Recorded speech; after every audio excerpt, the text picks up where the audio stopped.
All right, Eric. So looking like your first top 10 on the PGA Tour, what's it mean to you to put this good result kind of on paper going into the downtime? Yeah, I mean, obviously, I think most of the rookies probably had a goal is to get over that 500,000 threshold so we can maybe earn a little bit of money come next year. I'm not going to be there, but it's exciting. I mean, it's fun. I felt pretty comfortable all day. It was probably by far my worst ball striking day off the tee.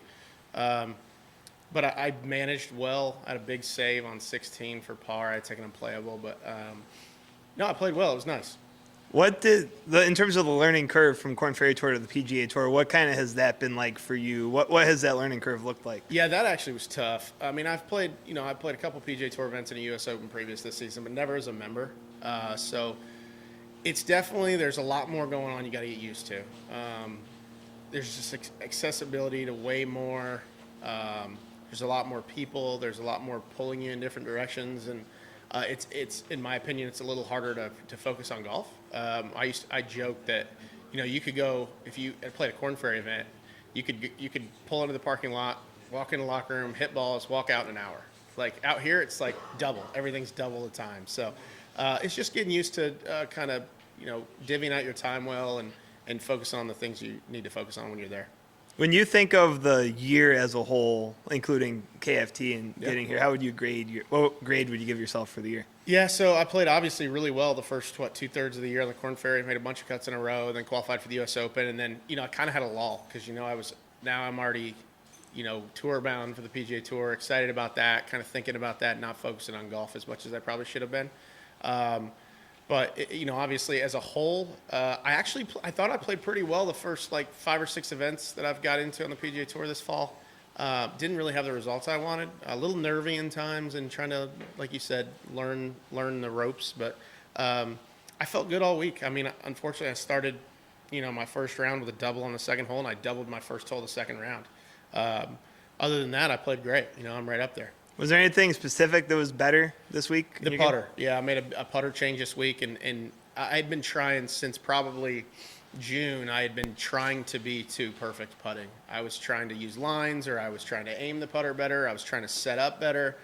When I've never putted that way. I'm a hands-ear putter. I like to release the putter, and I just finally said I'm done with this. I'm gonna just go back to the way I used to putt, and paid off.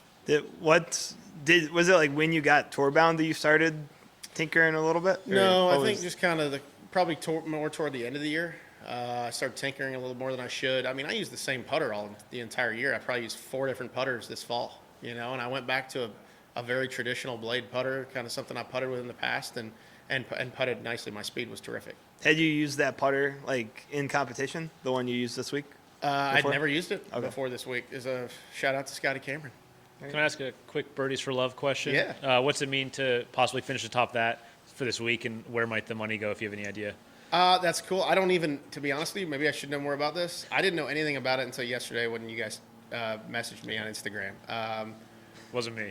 I don't have a clue. I don't know. So, I mean, if I have a chance to win birdies for love, that's great. And I assume I'm donating it to a charity? Yes. Is that how that works? Okay. So my wife and I'll put some thought into a charity. Probably have a lot to do with kids. Okay. And the bettering your position for the reshuffle, how big is that for you going into the fall or into the spring with this result? Yeah, one of the caddies actually asked me about that today. Like, how have I played this fall, and where do I think that's going to put me in relation to the reshuffle? To be honest, I don't know enough about it. So I'm pretty sure I'm just reshuffling kind of amongst the guys that I'm came here with, Korn Ferry and the other 25. We've had obviously some guys that played great. I mean, Taylor Montgomery and, Tyson Alexander played terrific last week, as well as Ben Taylor played terrific. So, it's just nice, those guys doing that kind of out front and saying, you know what, I can do the same thing. So it just gives you a little more added confidence when rookies are having success, and it's been a fun ride so far. Last question. What's one thing you've learned this year, thinking about the year as a whole? I already knew this, but actually implementing it was probably hard, is that I don't need to do anything better than I already do. I just need to keep doing what I do. You don't need to look around and see what Scotty Scheffler and Justin Rose are doing. You just got to go play the game that got you there. And I did a really good job of that this week, and it showed. Awesome. Yep. Thanks. Thanks, Eric. All right.